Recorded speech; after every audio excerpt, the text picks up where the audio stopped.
I've said it on my platform and I've told my children, and you guys have heard this from me 1,000 times. I always tell my 6 boys, being black in America means you have to moonwalk on water just to be considered average. Let me show you what I'm talking about.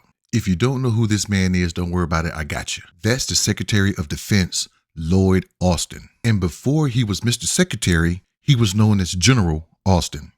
4 stars. And that's very important when you talk about generals. Now, I'm not here to crap on anyone's military service. If you served a day, God bless you, because it takes a special kind of person to do what we do and what we've done. And it takes an even special person to be out there on the tip of the spear. Those who serve know what I'm talking about. But in order for General Austin to be even considered for Secretary of Defense, the man had to go through a lot to get there. Hell, the man had to go through a lot just to reach general, let alone make 4 stars. The man has served as commander of CENTCOM. That's U.S. Central Command. That's in charge of parts of Africa, Saudi Arabia, and Pakistan, like the Middle East area. He was the 33rd Vice Chief of Staff of the Army. He has, and I didn't know this, but he holds the distinction of serving in Iraq and Afghanistan at the 1, 2, 3, and 4-star level. No other general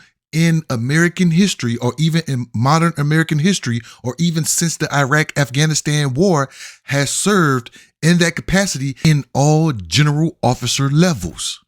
Amazing.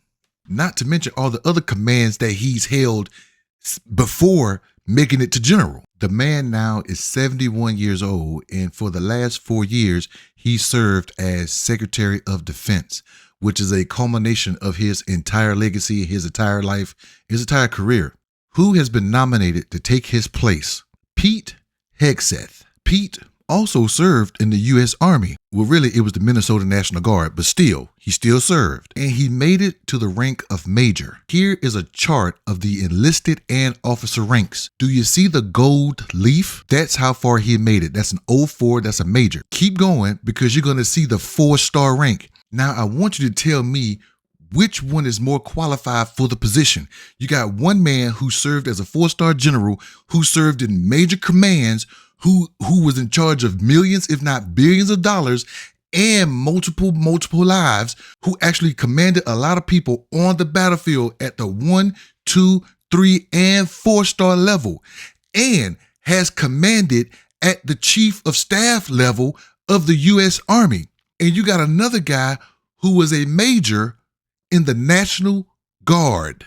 And what the Republicans are telling me, that one man who was a major in the National Guard is more qualified than the 4-star general who served the better part of 40 years in the U.S. Army. Now, race should not be a factor in any of this. You should look at a piece of paper with no names on it and no racial identities on it.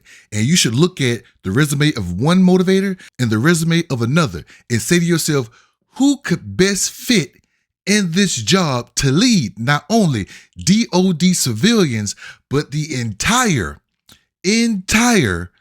United States military around the world?